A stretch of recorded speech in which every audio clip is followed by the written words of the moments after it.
خضر، یہ سوال ہمیں اکرام ڈار صاحب نے کارڈف سے، عطا ربانی صاحب نے لاہور سے، اور رفیع احمد صاحب نے گجرات سے، اور اسی طرح بعض اور دوستوں نے بھی بڑی شد و مت سے یہ پوچھ رکھا ہے کہ نماز کے لیے وہ کہتے ہیں کہ حکم ہے کہ کندھے سے کندھا ملا کر کھڑے ہوں۔ آج کل وبا کے حالات میں کیا رہنمائی ہے؟ کیا صف میں فاصلے کے ساتھ بھی کھڑے ہو سکتے ہیں؟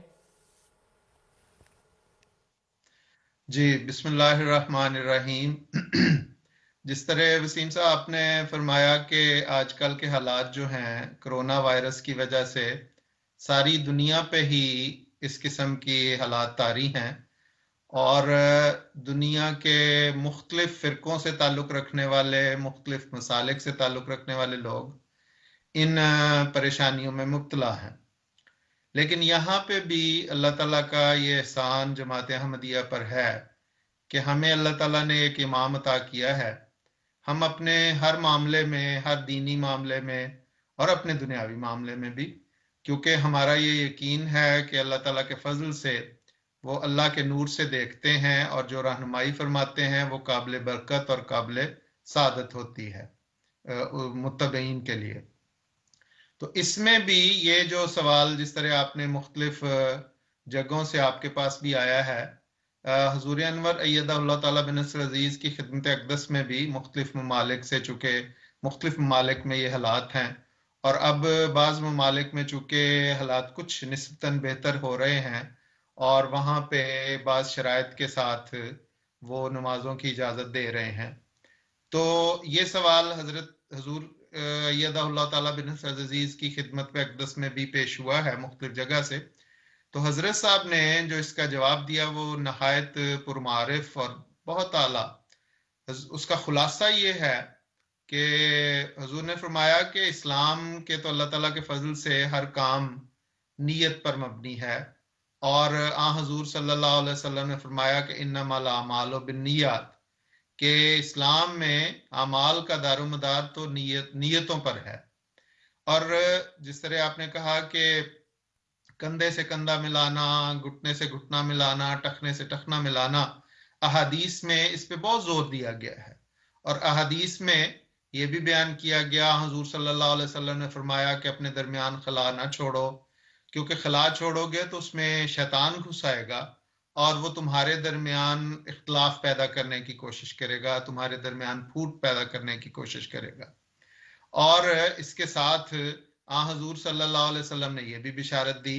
کہ جو اس خلا کو پر کرے گا اس کے لیے مغفرت کی دعا حضور نے فرمائی، اور مختلف اس کو دعائیں دی۔ تو یہ اگر جیسے میں نے عرض کی کہ حضور ایدہ اللہ تعالیٰ بنصر عزیز نے فرمایا کہ ان تمام احکامات کے پیچھے حکمت یہی ہے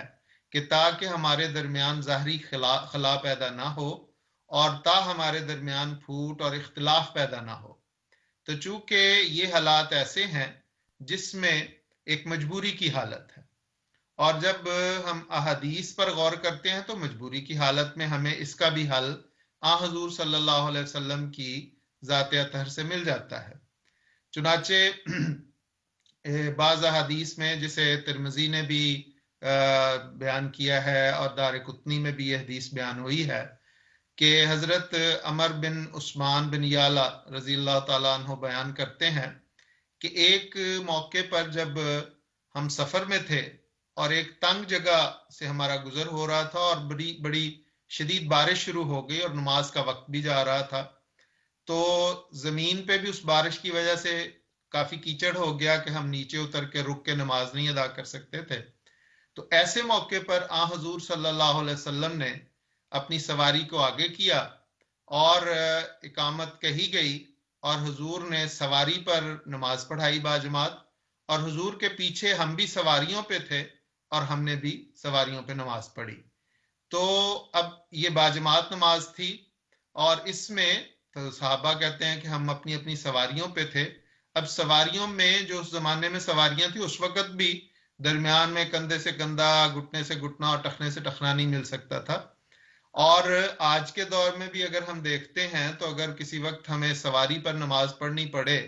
تو باوجود اس سے کہ وہ سواریاں مختلف ہیں لیکن اس میں بھی کندھے سے کندھا، گھٹنے سے گھٹنا اور ٹخنے سے ٹخنا نہیں ملا ہوتا. کوئی ایک سیٹ پہ بیٹھا ہوتا ہے، کوئی دوسری سیٹ پہ بیٹھا ہوتا ہے، درمیان میں خلا ہوتا ہے. تو اصل میں مجبوری کی حالت میں اسلام نے مختلف احکامات میں نرمی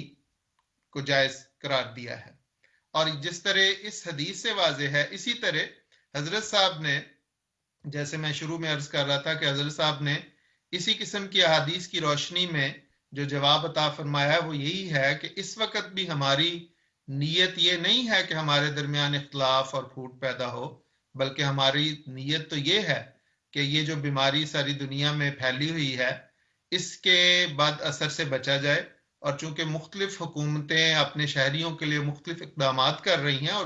اور ان کی بھلائی کے لیے کر رہی ہیں، اس میں بھی نیک نیتی شامل ہے. اس لیے اگر آج ہم اس نمازوں کے درمیان جو حکومت فاصلہ بتاتی ہے اس کے مطابق فاصلہ رکھ کے نماز پڑھتے ہیں تو اس میں کوئی حرج نہیں، ہماری نیت نیک ہے اور یقیناً ہمارے درمیان اختلاف اور پھوٹ پڑنے کا اندیشہ نہیں ہے. اور ہم ویسے بھی ایک اچھے کام کی خاطر، ایک اچھی نیت کی خاطر یہ کر رہے ہیں، اس لیے اس میں کوئی حرج کی بات نہیں ہے. تو ایسے کر کے نماز پڑھی جا سکتی ہے. جزاک اللہ خان صاحب، بہت شکریہ.